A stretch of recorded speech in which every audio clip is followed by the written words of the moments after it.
This is the Crappie Connection, brought to you by Redneck Rubber, Power Crappie, Visit Ridgeland,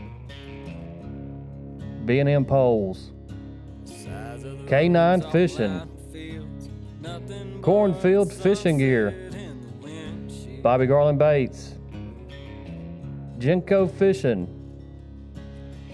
Denali Rods, The Direction TV, Top Hat Jigs, Crappie Magnet, Anderson Minnow Farm, Hook and Bullet Purpose-Built Optics.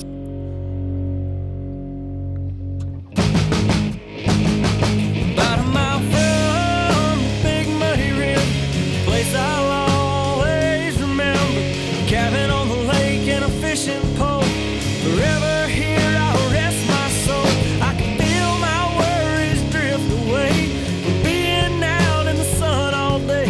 No matter where in the world I go, I'll always find home on the banks of that oxbow.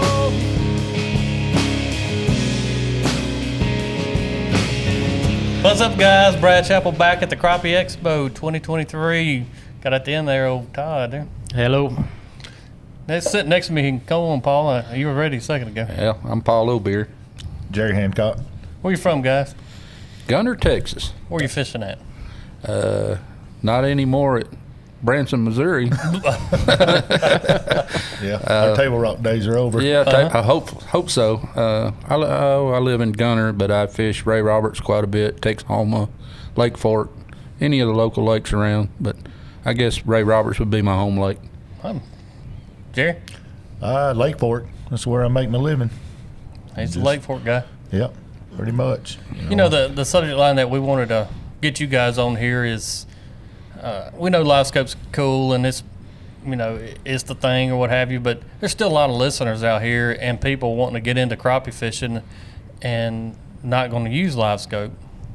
So we want to take it back a notch and discuss how you fish the standing timber at all these Texas lakes for sure. Anyway, really any lake across the nation has standing timber. It's pretty much the same deal. But how do you go through and actually fish this standing timber, and how do you find fish without the newest technology, old school wise? So, you know, you guys can kick it off, and I know Todd has a lot of experience on this deal too. I'm not really a big standing fish timber kind of guy, but, you know, I like listening to it and I like talking about it still. So we'll kind of kick it out. I know Jerry's already ready to talk. Yeah, you know, I grew up on Levon fishing it, and John boats, no depth finders, no trolling motors. So once springtime, we'd wade mostly. But once the fish left in, there wasn't no such thing as brush piles for us. You know, we'd pull out and tie up to a boat arc tree, fish around it, catch a few fish, and go to the next one. And kind of trial and error, you know, you kind of learn the areas that hold a lot of fish and the good trees with the good limbs and how deep the limbs are. And some produce in May and some produce in July. And it takes a long time. Now, you know, with livescope, you just go out there and say, yep, there's a fish. It was took a lot more work and effort to do it. You still, you know, time of year, the creek channels, the stuff close to a point, you know, there was a lot of stuff that you would concentrate on. But that's how I learned to crappie fish, was fishing trees, you know, pulling up and tying up to them, you know, and that's kind of how that started. And I guess that's why I love doing it so much. That's my first really taste of crappie fishing. Back to the roots. Fishing trees. Yep, you know, and that's what we try to do. And that's, you know, I think I'm on one of the best standing timber lakes in the world at Lake Fork, and that's what I do every day, you know. And I don't think if I had to fish bridges or brush piles, it wouldn't excite me like it does fishing timber. You know, I think your bigger fish typically will pull up on, you know, that natural wood and the vertical stuff. But that's kind of how I got started doing it. So Paul, take us back 25 years ago when you were fishing tournaments and you'd show up to a lake with little or no electronics. What was your process of breaking down a body of water? Well, back then we'd buy a map. Okay. And we would look on the map to see if we could find standing timber. And I always want to go as far away from the dam as I can get. That's always been my motto. Don't get me wrong, there's fish on the dam at certain times of the year, but in the springtime and in the summertime, I'm going to fish standing timber if I can find it.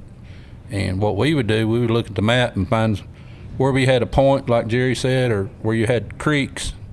Going into the creeks usually had standing timber in them. And we would basically, we'd start, if it say it was May, we'd start in that 10 foot and work our way out to deeper trees to find where the fish were. And if you found them in, say, 14 foot water, fishing 8 foot deep, that's all we fished the rest of the day.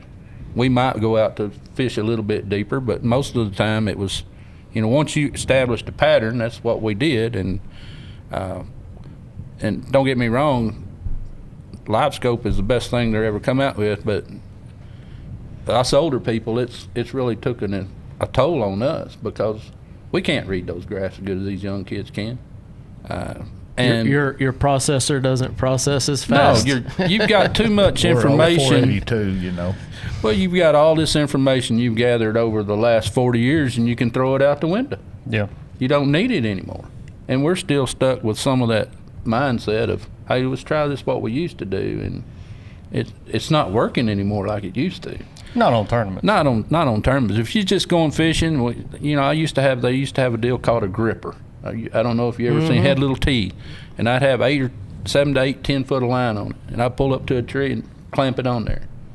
We didn't use the trolling motor much in the front, and you'd fish around. You got to visualize what a tree looks like underwater too. You look at the trees on the bank, and you kind of see what those kind of trees are, and that's probably what's going to be out in front of you. And do you usually start when you fish? You going up to a piece of standing timber? Are you trying to fish on the shadow side out from a distance and work your way in? Or are you just going straight for the sweet spot in your mind first off? I'm visualizing what that tree looks like underwater. Right. And to me, where I think the limb is going to be, or where I think the best place is going to be right off the bat. And I'd start, I'd raise my pole up and line would touch the end of the pole, and we'd just drop it down real slow.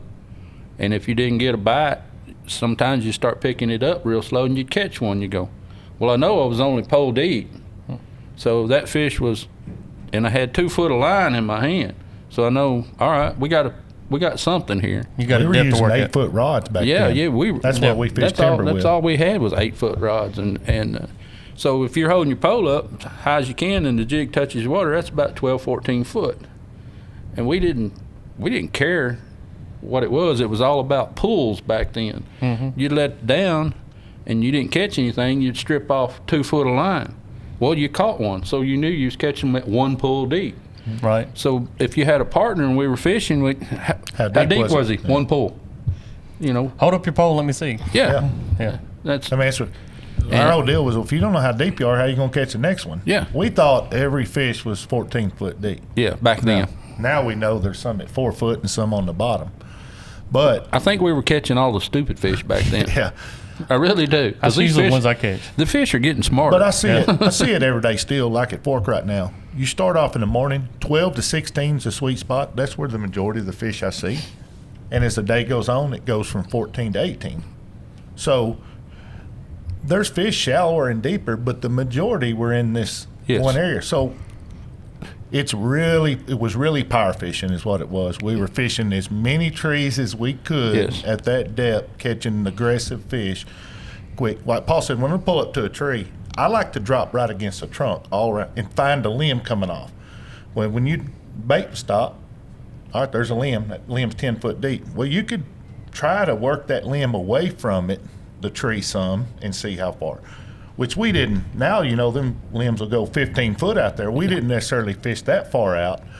We had 2D on our trolling motor. Sometimes you could see a limb on that 2D, but you work your way around that tree. If me and Paul pulled up to a tree and that's a tree. When you mean work it, I mean, it's even like jigging. I think years past that, that word was not really right. Usually on a tree, you make 3 drops. Yeah.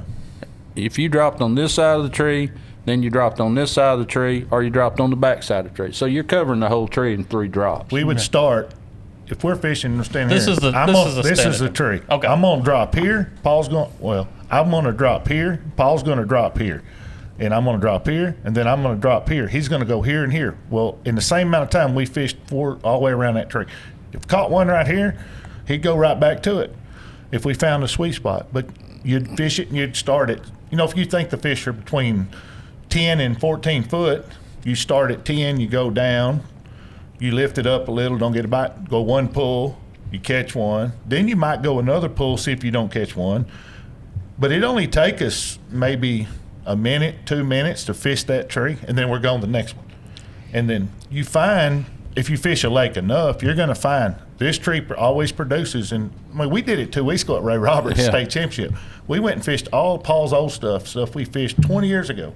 And then Paul say, they're always right on that back side. Well, now with livescope, you look and say, well, there's a limb right there. Now I know why it was always a good tree. Yep. You know, so them fish are still on those same trees they were 20 years ago. So, Paul, how many trees had you completely ignored for the last 20 years? On Ray Roberts? Yeah. A lot. That's when I was. That you seriously didn't even look at anymore because you've never caught a fish off of, that now with this technology, you look at it and you're like, oh, there are some, Yes. but they're 3 feet off the tree on Yes. on a tree that I couldn't see. Oh, Yeah, back when I was guiding, I'd have customers and I'd be going to a tree and they'd go, well, why don't we fish that one? I said, well, we can, but you're not going to catch a fish on it.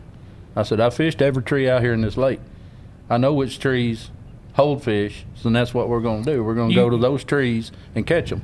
But now, with livescope, I would look back and go, we missed a bunch of trees. Well, it was Because visible we wasn't trees. fishing in the right spot on the trees. Visible timber. Yeah. Now we fish I think a you lot need of to keep submerged when you're timber. doing this, like a lot of guys aren't doing, is you need to memorize those better trees. Oh yeah. Oh, those I can- most productive trees. I can go to- in a I can go to any lake that I've ever been to, and I can tell you which trees I caught fish on. Oh yeah. I don't He's forget. got a memory I've like heard an that, elephant. and I don't forget. You're like an elephant. You used to get in my way a lot at Fort Gibson I- because we were all wanting to fish the same tree. Same trees. Me, you, and Kevin Rogers were Uh-huh. in a rotation out there, and it'd be like, dang, how come they're not going and fishing those that I never catch them off of? Yeah, we'll be somewhere and Paul say, there's a good tree right over there. I remember in a tournament one time I caught a 185 off of it. Well, when was that tournament? About 20 years ago. I think that's Yeah. what, even no matter any technique that we've done in the past, and even still do in the future, is you pick up and you remember things, and I think a lot of guys fishing, they kind of overlook that fact or whatever, is paying attention to which trees are the best in the lake, and that sounds minute because the technology's out there, but it still has those days that those trees that were productive years ago are still productive, like you said a minute ago. Yes. And it's for a reason. You remember it, and it's a good spot. You remember before GPS and before you remembered No, that's landmarks impressive. and stuff. That's impressive to And me. you go out. Well, now with GPS, we just go to a spot. We've lost a lot of feel, or I don't know what word exactly it is. but We've lost our sense of our- direction. Yeah, and just we're used to staring at a screen and staring at a map. We're used to you'd line this up and that, and you do, and you fish a lot by, I don't know, it's feel and experience. Intuition. And I think we were talking about this. I think just like in this tournament, you look at the guys that are these young kids that's really been dominating the sport lately. They haven't been around that long. They don't have as many good habits and bad habits as we have. And they don't have as much history. Now they're starting with a clean slate, and they're processing what they're seeing a lot faster.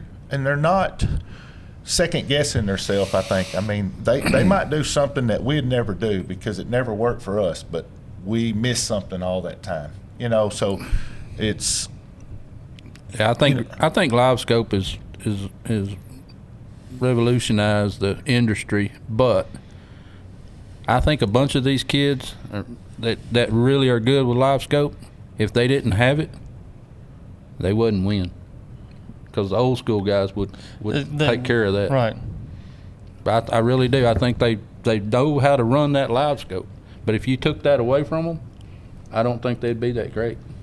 Yeah. Well, it takes a long time to get, used to take a long time Well, to get really good. right. Now you don't have to. Well, we're talking about, not using this live scope, and a lot of people are not using it No. for whatever reason that might be. But I don't know why you wouldn't. Well, I get that. I really don't.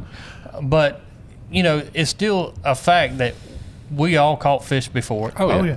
I miss fishing old school ways. I mean, there's days I'd like to just at Fort, me and Paul just leave the graph off the boat and let's just go fish like we used to. Yeah. My The fish wife- are still on the same trees. My wife hates it. We used to go to Fork, and I'd just say, put it over there, and we'd back for a live scope, and we'd fish in boat arc trees up there in that 14, 15-foot water and just hammer fish. You'd catch 5 or 6 out of a tree. And I'd just tell her, put it over there. She'd catch one. With a live scope now, I said, put it right over there. And she's trying, I said, move it. Oh, I hate this. Yeah. And what's really sad is I hear it all the time are guys who get out there and their live scope quits them.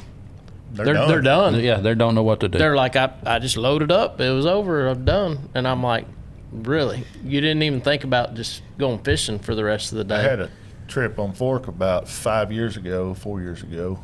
I had live scope. Anyway, I broke my shaft on my trolling motor. And this is an hour into the trip. I got guys that drove like 80 miles to fish. And they're like, well, are we done? I said, well, we can be, but I know a bunch of trees. I just drove the boat up there and run up there and grabbed a limb, tied up, and we ended up catching about 28 fish that day. They had fun. Salvaged. Yeah, I mean, it was disappointing, but we salvaged the day. Yeah. Just because I knew the trees and where to fish. I honestly think sometimes we as fishermen and guides and tournament fishing, the same token, we put too much pressure on saying we've got to catch a certain amount to have a good day. Yep. And honest to God, in my opinion, is I don't have to have a cooler full of fish to have a good day on the water.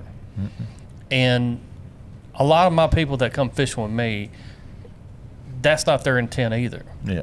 Their intent is to get out there and relax. Some of us just get away from that desk job. That's right. And that's this part about the old school conversation is it is more intense crappie fishing with live scope. Oh, yeah. No doubt about it. It was a lot more relaxed Relaxing. and enjoyable to me back too. then, because now it's so like Paul focused. just said, his wife is not enjoying it as much as she used to No. because of that pressure of saying, hey, you got to move it to the left, hold it still, bring it up, drop it down. And old school is, Well, the problem let's hold is, them, let's drop them. problem is you can see the fish, and Yeah. you can't get them to bite. Yeah. Back then, you couldn't see the fish. Yeah. You were Yeah. just fishing. You go, they're just not here today. They're not biting. Yeah. And that's you know, what you it's- left it at. They're just not biting today. Same thing. Same. We all did. We were fishing aggressive fish. Yeah. They're going to bite it or there's not. That's what we used to say. Yeah. We know there's more there, or we assume there's more there. We see it with live scope now. They're either going to bite it on that first drop most time, or they're not going to bite it. So, I think we need to go back as a whole and put that pressure as far as the number game out the window and, look at people and look at the different situations and say, we can have a great day and I don't have to have a limit. I quit talking about it on my guide trips. How Yeah. many fish I caught? I throw them up on a table, and there might be 35, and there might be 50, and it's a big pile of fish either way. But I don't even mention those it. guys that have 35, I mean, in their mind, they probably had a great day. Yeah, I mean, so Well, if you come away with 35 Lake Fork fish, you're going to have a big mess of fish I've learned, anyway. I've Yeah. learned when I'm struggling a 20. little bit, Yeah. they're probably happy, and if they're excited, and if I start apologizing for a terrible day, I'm kind of raining on their parade. That's a little exactly bit, right. Exactly and right. I've learned just to know what makes them happy, and I should. I've got some guys that live scope's just not for them, Me too. and it's really sad that I'm so focused on that live scope game that I've got some older customers that's fished with me for years that would rather go out and do what we used to do. And I probably shouldn't be so stubborn. I should say, hey, we're just going to go fishing like we used Yeah. to one day. And they would probably enjoy that more. And I still do probably would trips. enjoy it more. I still do trips. I did actually 2 this week that my live scope never got turned on. My Garmin unit never got turned on. And at the end of the day, did I have the numbers that I could have had? No. But at the end of the day, I honestly believe my clients had probably a better time Yeah. by not using that equipment because they didn't have that pressure as far as being that dialed in, and Right. they were just fishing. So I think it's a thing that we're putting so much pressure trying to be this new technology and being that reigning force and pounding these fish in. And we need to step back and look at the old school Well, things and enjoy it. You know, and we keep talking about standing timber. Yeah. You know, That's old school. all the way. There was a month and a half this year at Eufaula where my Garmin never got turned on. For a month and a half, I didn't need it. It did zero for me because the fish were on bottom. We went back to two poling with 2 jigs on each pole, and you know, we're talking about not mentioning numbers or anything, but Yeah. dude, by 8:30 most done. mornings, we had either 111 or 148 Yeah. without any electronics, just going down a rock bank. And a lot of guys out there they knew the numbers that I was putting up because, you know, people yeah. watch. Oh yeah. They'd I'm see jealous. me and they would go in there and look, They see them. and they're like, "What are you fishing?"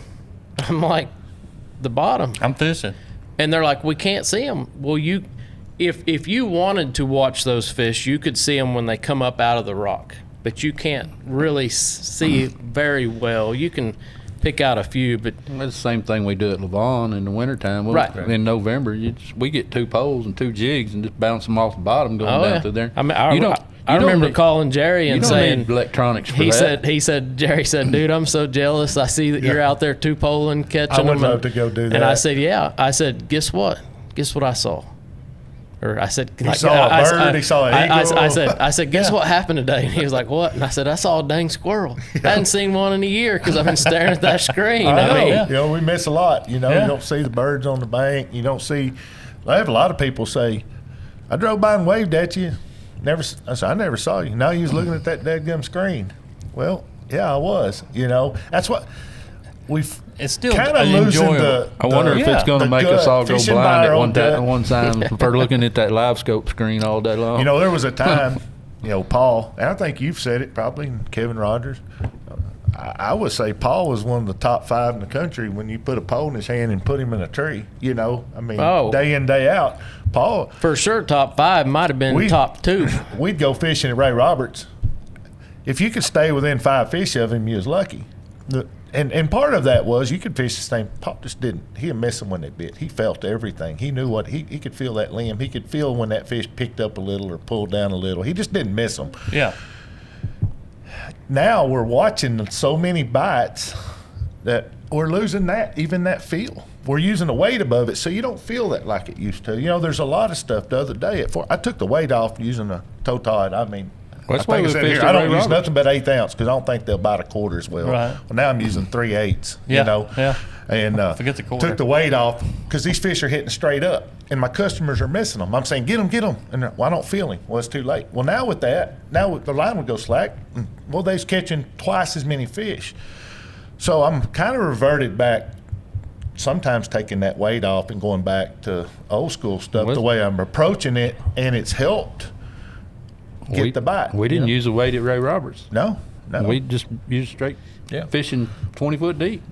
Yeah, we was using 1/4 ounce jigs and 3/8 jigs, and then we could feel the bites that we were missing. Even though we're looking at the fish, sometimes you can't tell if he bit it.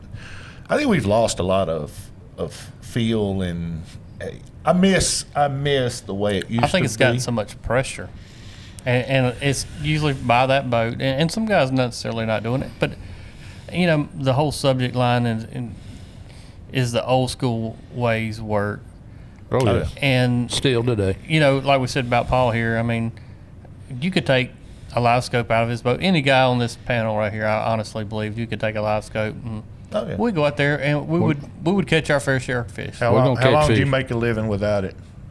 A lot more than you have with it. 21 Me years. too. You know, so you know, and I think see it that's all. been preached so hard that you got to have a live scope. You And got I to have see, a live you scope. know, you see all the And you don't. bickering on social media about it, and people, and some of that's probably these guys. You know, I don't care what it is, jealousy, or they've never seen it, and you say all that, but I can understand. That's all people talk about. You know, and some of them are probably, feeling left out. Well, it's like we always say, I caught them on a creek channel this deep. Well, even without livescope, I'm giving you a place to start. I'm trying to help you even on my post if you'll just read into it. But I can understand some of these guys, they don't want to go do that. They just want to go fishing. They want to relax. You don't hear as much about it. People don't talk about it as much. And so they're kind of feeling probably left behind, in the sport. There's probably to this day, we talked about it, probably more people without it than with it. I still say. Oh, yeah, by far. By far. The older people like me, I guarantee you, a whole lot more of them doesn't have it. Mm-hmm. And they just won't go fishing. Well, a lot of people have it on the boat, don't know how to use it, or whatever.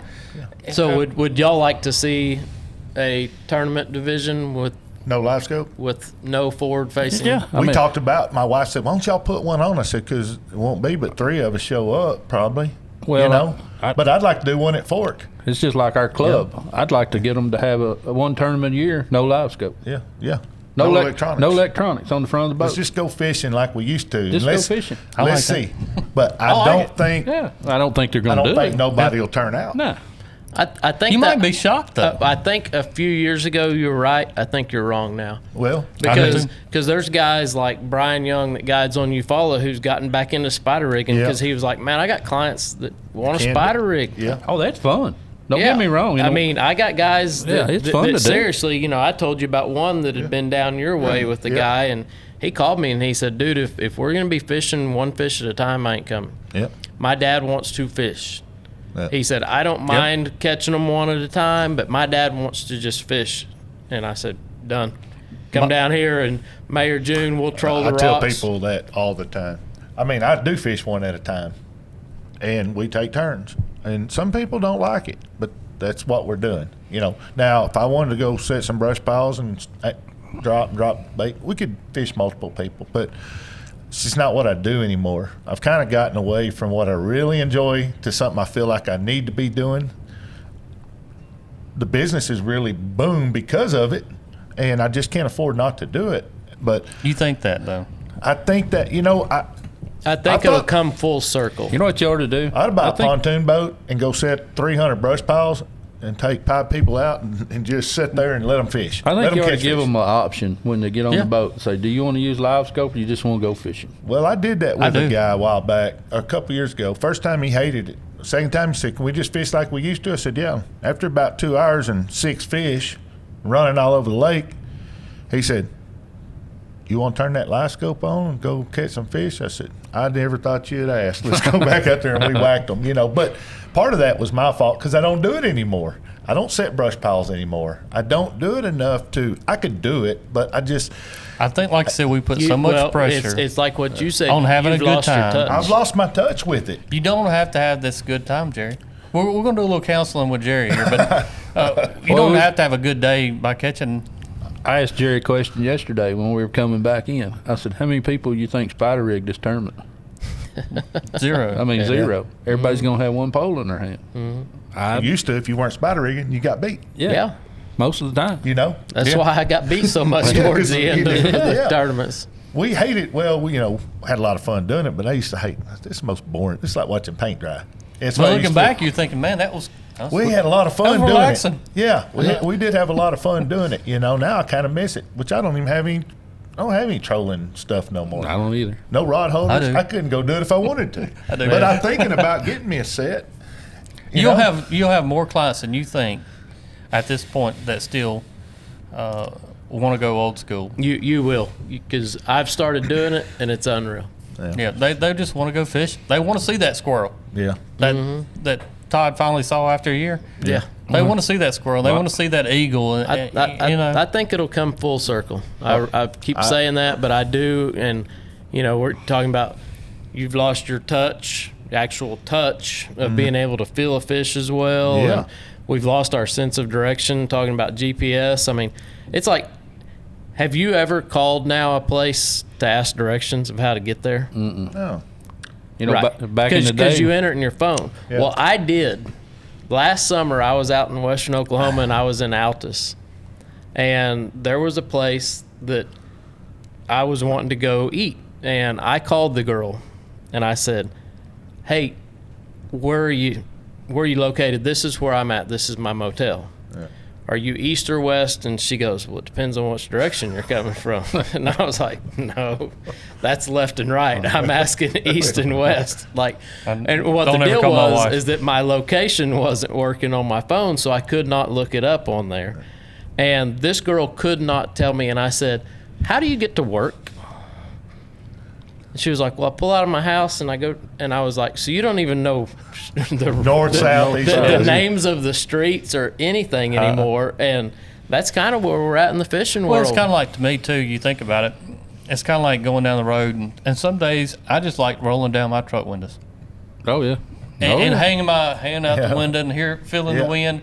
And that's kind of the mindset I even think about when we're talking about this subject here is old school versus old, new school technologies.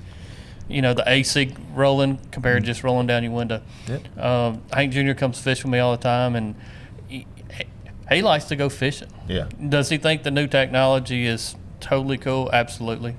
Do we do that some? Yeah. But he still likes to go fishing, old school. And I have numerous customers the same way. This past week, the clients that I had, they have fished with me, I'd say 8 years, just a guesstimate. And last year when they came, we casted the stumps and brush piles, and we caught a lot of fish. And both of them said before they even got here is, what we're going to do this week? And I said, hey, it's up to you, whatever. And they said, well, we want to go long lining. We don't want that pressure. Because I am like Jerry, I'm like, all right, you shot to the left 3 feet, reel it up, recast it. No, okay, you're reeling too fast, slow it down.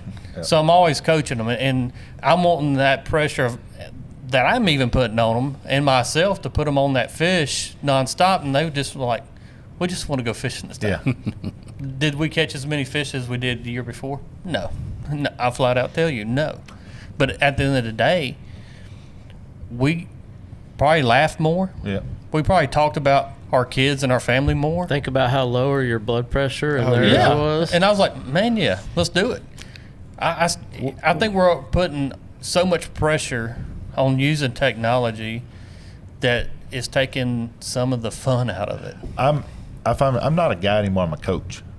Yeah. They get in the boat. Have you seen livescope? No. All right, here we go. Zeros explain, at the yeah. trolling motor. Yeah.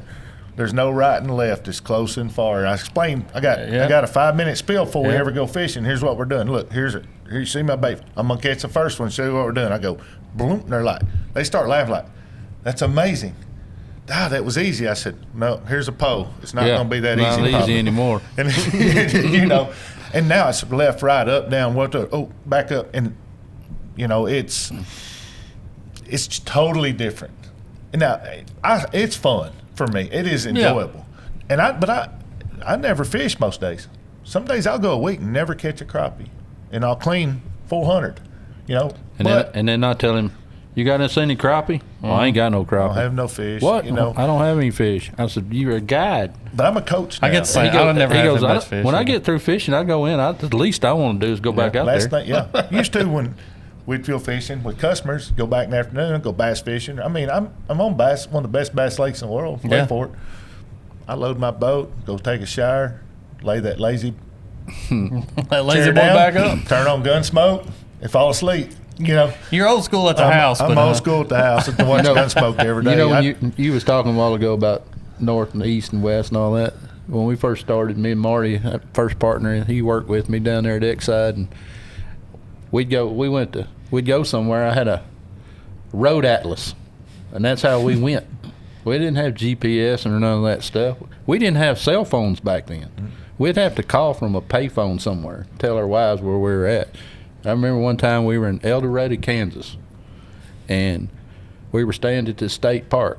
This is how old school we was. We had a camper on the back of the pickup, and we bought some foam, 3-inch foam, and we slept in the back at state parks.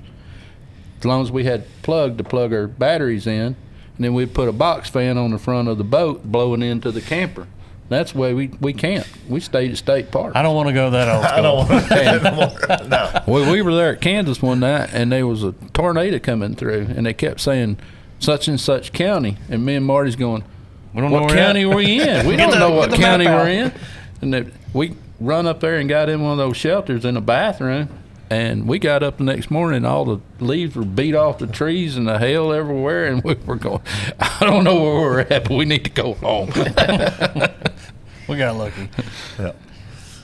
Well, I mean, it's a subject line that, it really strikes hard. And I think, my mindset is we all need to hear it. To me, fishing standing timber is the best way to fish there ever was. You can't beat it. It's an enjoyment of going to, you find a tree line and you go, I'm going to start at the outside of that tree line and work my way in. Well, those fish may be on the end of that tree row, or they're going to be in the middle of it, or they may be all the way on that. And you go, I found that on my own, and I caught fish by myself. Mm-hmm. And I didn't have to have anybody tell me or show me any way to do it. I figured it all out No myself. electronics.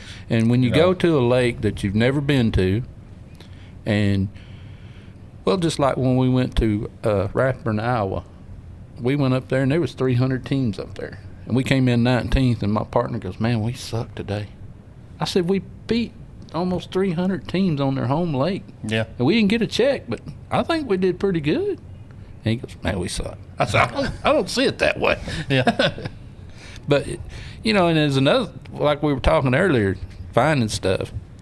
Usually back in the day, you'd go over to be driving down a bank and you see somebody sawed a tree off. Well, they're going to pull that tree out there not too far from where they cut it, So we had enough electronics back then, you could ride around until you found that brush pile. Or be going along the dam or something, you see a sign up there. Usually out from a sign, there would be a brush pile. You look for all that. I've never thought about that, but you're right about that. You look for all that kind of stuff back They had then. all these road signs. Usually there was somebody who dropped them out for the road sign. Yeah. Well, we started doing it so they wouldn't find it. We'd say road sign and count the little post on the rail, 8 posts down. That's where we'd put ours. Or we'd find a stick laying on the dam up there halfway up it. We'd try to find some landmark to put it, because we had no GPS, and you couldn't really triangulate a dam. Yeah. But if you still, we'd go in a cove and you're driving down a bank and you say, all right, it's blocked by a south wind. It's right off the inside of a point. It's got a right depth. That'll be a brush pile somewhere. And you look up there and you see, it could be just a big tree. And then you look over here and you see a water tower, and you say, line them up, get it. That always confused me. There's a brush pile. That has always confused me. But in People kind Oklahoma, of did the same thing. Yeah. So but up in Oklahoma, we'd always find if you seen an oil jug floating out there, there's a brush pile tied up to it most of the time. That's how we found a lot of them. and actually, the jug was not part of that.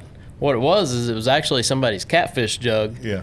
But they floated That up. drifted and got hung up Yeah, in the could brush be. pile. Yeah. Or I won a tournament, good grief, over 20 years ago at Lake of the Ozarks. First time I'd ever been on the lake. I was driving down through there, and I thought, I'm going to pull up next to this bluff and just see what happens. And I'm going down that bluff, and I'm just kind of staring at the rocks and stuff, and I was like, dang cable coming down. Black cable. Sucker went out of sight up the hill. And there's a brush pile hanging off of it. And I went a little bit more down through there, and there was another cable. There's another brush pile. That bluff was about 60 foot deep, but they had, what they were doing Hanging them. was they were up on top of the cliff. Flipping them on it. They would measure down to the water and then measure another 20 feet. Then they would tie that cable around the stump of that tree. They'd put a couple of cinder blocks up in that sucker, and then they'd just cut it down and just let that joker fall, and it would end up coming up next to the bluff. And I won pretty easy, and it was just fishing every cable that I could find along that bluff. Find the cables. Yep. The pattern. You know, and now that we're talking about it and talking about all these memories, it was fun back then trying to find a hidden secret like that. Yeah, Oh, yeah. You know, you found that on your find- own. It wasn't like now where you're just driving down there and go, yeah, there's a brush pile right over there. Side scan Finding out. somebody's dock. Yeah. If you ever saw somebody's dock and they had a minute Fishing. bucket Oh, yeah, or a rod holder on it. Yeah. You Or know rope. they're Or fishing. cables. Or Yeah, If they got ropes hanging off a dock, wire. there's brush. If there's wire around that pier, there's Yeah. a reason. Just pay a lot of attention to the banks. Yeah. What's going Yes. on up there. That tell you a whole lot about what's going on out here. And that's how we used to know, like Paul said, look and see the timber that's up there and see how that timber lays. And that's probably, if it had timber, that's, envision those trees with no leaves right here. And that's where you should drive down the road and look and say, That's what I certain always types do. of trees, the limbs start Yep. 4 foot off the ground. Certain types of tree, they don't start for way up high. If it's pine trees, most time they're slick. But boat arc trees, if you look at a boat arc, about 3-4 foot off the bottom, that's where the big limbs start, and then they keep going from there. So you pull up and you see this much sticking up of a boat arc tree. I mean, I'm talking, this far out of the water. It's just one little limb. Ain't bigger than your finger. That's But pretty it big could be with as big Jerry's as this fingers. room. It could be as big as this room down there. Yeah. Depends on if you're in 30 foot of water and you see that thing sticking up, it's 30 foot tall. Yeah. So you envision a 30 foot tall boat arc tree. See how big that is. It's big. So there's limbs big as this room on some of them. So that's what you try to do. And Yeah. like I said, you feel it with your bait dropping down. So there's a limb. This limb, you could bounce it and say, oh, there's a limb, boom, catch a fish. It's But that feel. We don't have that feel no more. Now you go to the livescope and go, oh, he's sitting over there 6 Ain't foot nothing here. deep. Let's go. No, let's go. Scan it. Small keep fish. going. Let's leave it. Yeah, the thing was back then though is it was how many trees you could fish in a day. Volume.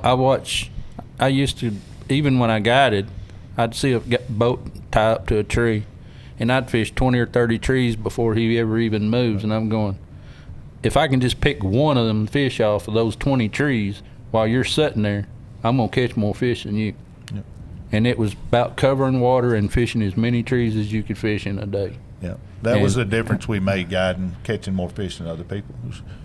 If you fished 10 trees and you caught 4 fish, so if I fish 20, I'm gonna catch 8. You just keep doing the math, and at the end of the day, if I got to catch 50, I got to fish X amount of trees to get to 50. Well, if you only fished 10 trees, yeah. you caught 4. They come in and say, well, I'm doing the same thing you're doing. I said, yeah, but you're not fishing as many trees I am. I'm not doing anything different. Using the same baits. Yeah. No better than you are. I'm just fishing more trees. And I know that for years. We talked about Kevin Rogers a little bit. I hope his ears are burning at this moment. man, Kevin's He was running and gunning it. Yeah, he he was could he was fish on some fire trees. when it he's comes the to one trees. that kind of first time I heard him say the man that fishes the most trees wins, and that was kind of the theory behind it, And now, I think there's times we fish too fast. We blow by a lot of fish. We're not seeing those fish sunk down on the bottom. We're not seeing those fish tucked away over there. I'm looking in a certain depth, scanning. I catch myself, and sometimes I got to back up, slow down. I'm not seeing fish where they go, usually to the bottom. So back up, slow down, and really pay closer attention, and not fish as fast as we used to. As much as I like to really keep it on the move, and so I don't know. I mean, it's obviously we're sitting up here right now doing a podcast, and we're not We're not leading this fishing. tournament this go around. We missed something that some of these kids did, and there's guys out there that found some stuff we didn't find, and that's tournament fishing in general.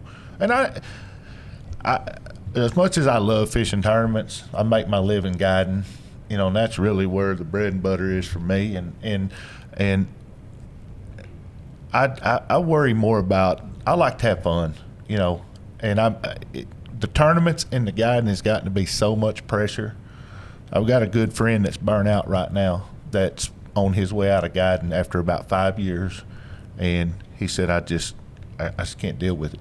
I think, we've got to keep the fun issue of it alive, and the old school. And I don't want to walk away from all the different techniques. What old happens school-wise. when we're gone Well, then hopefully they'll listen to the podcast. and there's this, when we're not doing it, Yeah. and the old school guys are all gone, these guys that are out there now are going to be talking about old school when livescope first came out. Yeah. Can you imagine what's going to be the main deal then? No telling We're Jerry. going to be rather not horse and think about buggies. it. We're going to Yeah. be horse and buggies. Yeah. Is what they're going to talk about us like we talk about the people with horse and buggies. Well, you know? the new live scope technology will probably go, that's a 2.64 right there. Black crappie. That's a white crappie That's sitting over here. it's just crazy, the electronics. Yeah. I keep saying it. It will come full circle. You mark my words. You will see some of the bigger tournaments where you cannot use forward-facing live sonar? I'd like to do it. I'd I don't love have to go do it. Yeah, I don't have a problem doing that. You know? Because I would love to see some of these guys try to figure out spider rigging that have never done. Well, I don't want to Yeah. go fish against Ronnie and Steve No. at this point. Spider No, rigging, no. you know. Now we Right. got to go back and do that and beat them guys I again. mean- That's hard to do. I mean, rest in peace. I mean, let's see how many people can win a tournament at Grenada pulling crankbaits with planer boards. oh yeah, Yeah. I seen it done. Yeah. Yeah. I was there. pushing too. jigs. Yeah, I mean, Me too. Well, he goes back, you know, like J-Don and them caught, what, 20-something pound bag there? Mm-hmm. They had the record for a long time. Spider rigging. Spider rigging, no forward-facing sonar, Yeah. you know? And, you know, there's some big fish caught. Well, heck, we caught almost 17 pounds at Millwood and won a tournament, I don't know, 18 years ago, fishing trees. I caught 1942 in Magnolia. Yeah. No, I mean 10 years ago, of course. No live Well, if you sonar. said, let's go to Millwood tomorrow and fish a tournament, no electronics, I'm in. Well- I know a bunch of good trees All over right, there. I'd go here's fishing. I know because you're always in my way. Whenever I want to tell you a story about Millwood. When livescope first come out, I didn't have it yet. We went and fished a tournament on Millwood. We wound up catching 4 fish that day. Yeah. Everybody was weighing in 16, 17 pounds. Come to find out, when you got close to a tree, the fish would move off out there about 4 foot from the tree. Well, we're fishing the tree. Well, if we had live sonar, we could have just moved over 4 foot and caught those fish because they were just sitting there. Well, we didn't know that. We just thought they wasn't on the timber. Wasn't biting. They were there. We just Or a lot of roamers. they were roaming. and you that's know? what happens when you have live scope versus non-live scope. But if everybody in that tournament didn't have it, been a lot of Blanks. blanks and 6-pound bags, and you know, a guy would have stumbled on 12 pounds and blowed everybody out of the water. Well, 12 pounds, you might as well not weigh in. We You know? fished another tournament on Lake Fork. I know a lot of trees on Lake Fork. I didn't have live scope. Everybody else had live scope. We got third. That was the because first I know where the trees are. PCT. You know, I think Josh Jones won it. Wally was there. I mean, there was a lot of good teams. Everybody had live scope. Paul and Gary, they got third without it, fishing trees. Mm-hmm. And I was like, that was more impressive to me than winning the tournament. That you come out here without it and still you're top 3. Yeah. You know, it just proves that knowledge still means something.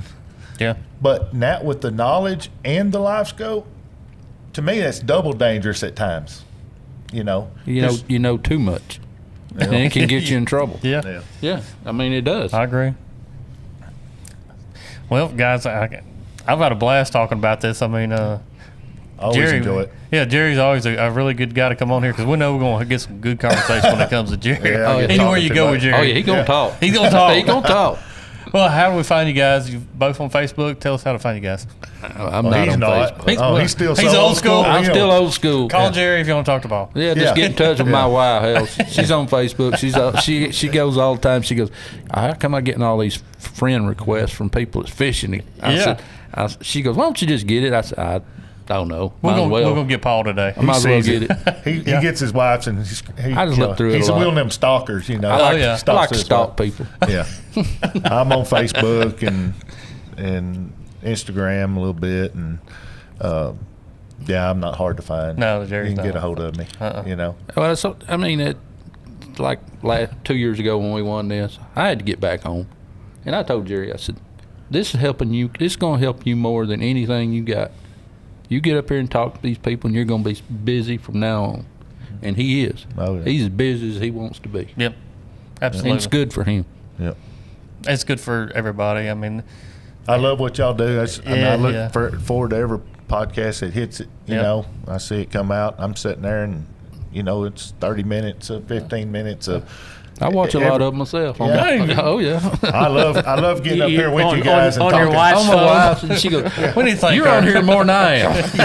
Yeah. Hey guys, I want you out on listening or watching is comment to us and tell us some of the old school things that you miss about crappie fishing.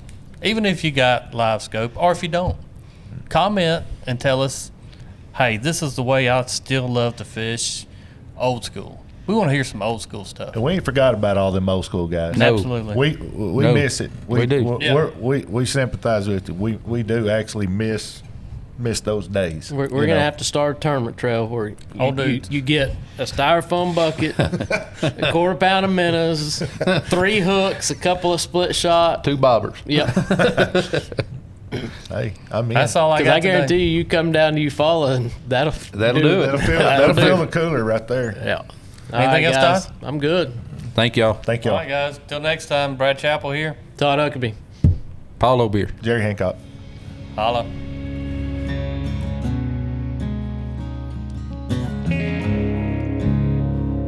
About a mile from Big Muddy River, a place I'll always remember.